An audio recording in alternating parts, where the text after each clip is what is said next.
This is kind of a funny coda to the Trump bleach injection fiasco.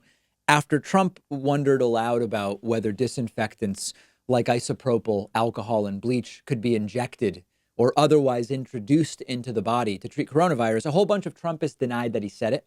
The next day, Trump admitted to saying it, but he claimed it was sarcasm. And then he took no press questions at a press briefing later that day. And Trumpists are now dealing with conflicting defenses. Some are saying he never said it. Others are saying it was sarcasm. And Trump admitted to saying it and says it was sarcasm. But it doesn't appear Trump knows what sarcasm is. Maybe shockingly, longtime Fox News and Fox Business anchor Neil Cavuto, plain and simple, just admitted Trump wasn't joking. This wasn't sarcasm. And it's extra funny, by the way, to hear Neil Cavuto reading the quote off of a transcript. Let's indulge together. Remarks yesterday when he talked about injecting people with disinfectant, nor were we imagining the incredulous looks he got from his medical team when he made the suggestion. There was nothing in those comments yesterday that hinted of the dismissal he was giving today. Now, he did wave it aside that that was not what he intended, but that is what he said, that injecting people with disinfectant for coronavirus showed some great promise. He said, I think you said you're going to test that too. And it sounds interesting. He went on to say, then I see the disinfectant where it knocks it out in a minute, in 1 minute. Is there a way we can do something like that by injection inside or almost a cleaning?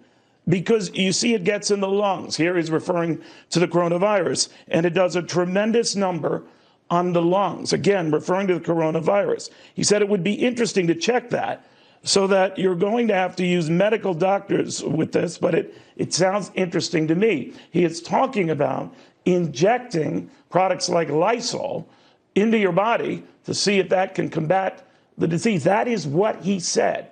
Now, he might be dialing that back today. I don't know why he just didn't say, look, I screwed up, I got it wrong. That wasn't my intention. This is an important medical distinction, so much so that the makers of Lysol came out and said, no, no, no, no, no.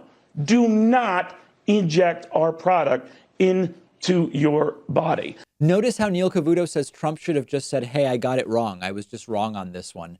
Where has Neil Cavuto been for the last 20 years, and especially the last 3.5 with Donald Trump as president? Has Trump ever just showed up and said, I misspoke. I was wrong about X, Y, and Z? No, he took a Sharpie and modified a weather map when saying I was just wrong would have been the right thing to do. Now, one other thing about Cavuto.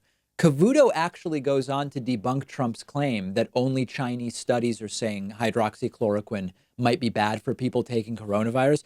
Here's Cavuto saying, this is data from our own FDA that says it might be time to cut it with the hydroxy. Secondly, he goes on to say on these findings, they're still unresolved on hydroxychloroquine and chloroquine. It was the FDA, not a study in China, that said that COVID-19 outside of hospital settings or clinical trials is not to be combined with any treatments of hydroxychloroquine or chloroquine, that having them outside of these venues, there is a high risk of heart rhythm problems. I just want to very clarify that these were not some outside entities. This was the FDA saying, whoa, whoa, whoa, outside of these settings, there are risks. So this other study that has got some worried that maybe the president was trying to dismiss that has to do with the use of this to treat those with this condition. Now, the president has often said that with hydroxychloroquine and these others, what have you got to lose? Well, in a VA study of a few hundred of our veterans, the risk is they have to lose their lives. Neil Cavuto has, of course, since been fired by Fox News. I'm kidding.